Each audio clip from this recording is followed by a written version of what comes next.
Welcome back. It's a beautiful day here today. The sun has finally come out, so we're gonna get some outside chores done. We've moved the goats and we're gonna take down Christmas decorations and work on a few more projects. Yeah, we got to move some water line, water hose, and bring the trough over here. And we got a camper shell that we got for free. So we're gonna take that and put it over here for the shelter for them.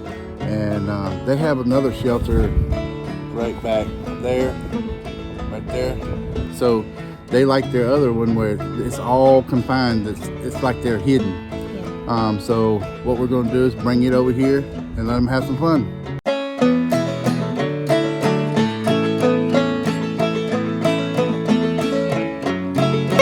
I'm going to teach you how to film.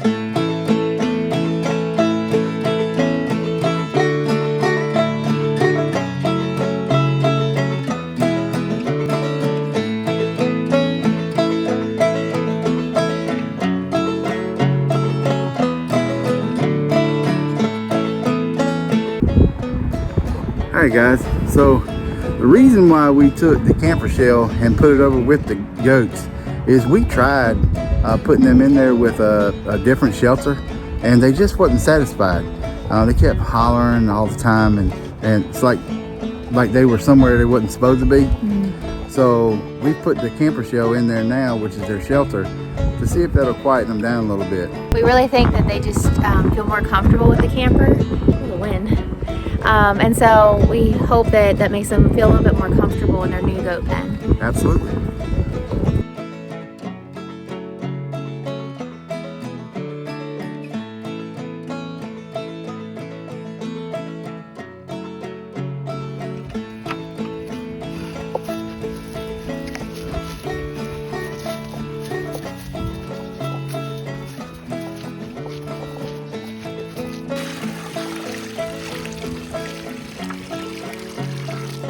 So we know that this is not a water trough, it's a feed bucket, but it works perfect for our two little goats, and so that's what we use.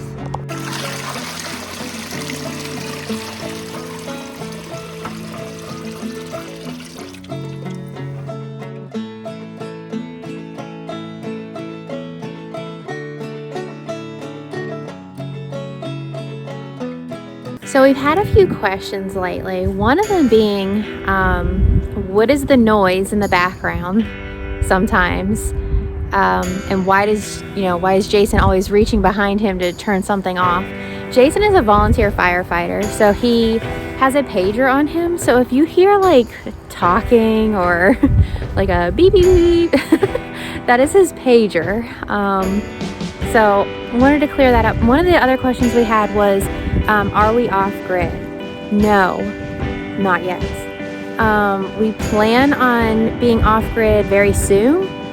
The problem with going solar is we have an old house that uses a lot of electricity right now. So we have to figure out how to size our solar array, and we also have the barn, the sheds, the wood shop. So we're kind of in a stage right now where we're trying to price all that out, see how much we would need, and what it would take to make our homestead completely off-grid. With that said, that also comes with a huge price tag. She's still mad at us. So with that huge price tag and us being a one-income household, that also weighs heavy on us. So we're still trying to figure out how to afford it and what all we would need to be off-grid. So that's just some of the things that we're working on still, and questions that we have gotten. So we wanted to answer some of those and make it a little clearer that we're not off-grid yet. We hope to one day soon.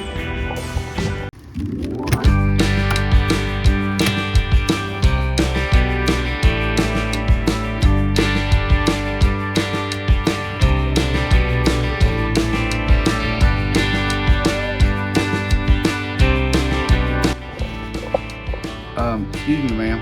Yes?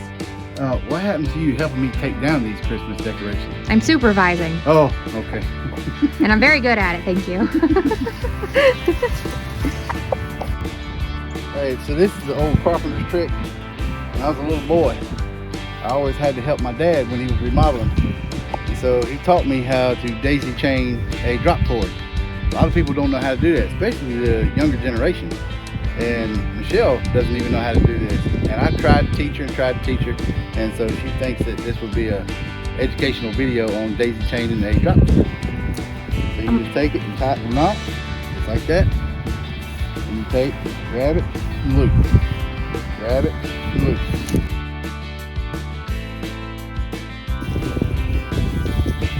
It just makes it easier than wrapping it over top of your arm, because once you get it all daisy chained together, just like this, you get to the end and you just tie the end off just like that.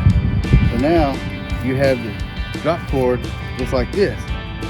Now when you're ready to use the drop cord, all you do is you just take it and unloop it, and you just pull, and it pulls back out. Kind of neat, huh? If you say so. Also, it's January and these pumpkins are still doing wonderfully. But I do believe that we should probably get rid of them. They stuck with us through fall and Christmas this year. In other news, I seem to be growing something in my flower pot. I'm not sure what it is.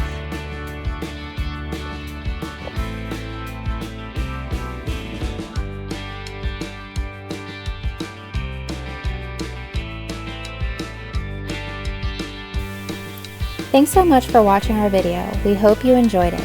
Stay tuned this weekend for part 2 of our chicken tractor build. Please remember to hit that like and subscribe button to see more of our videos.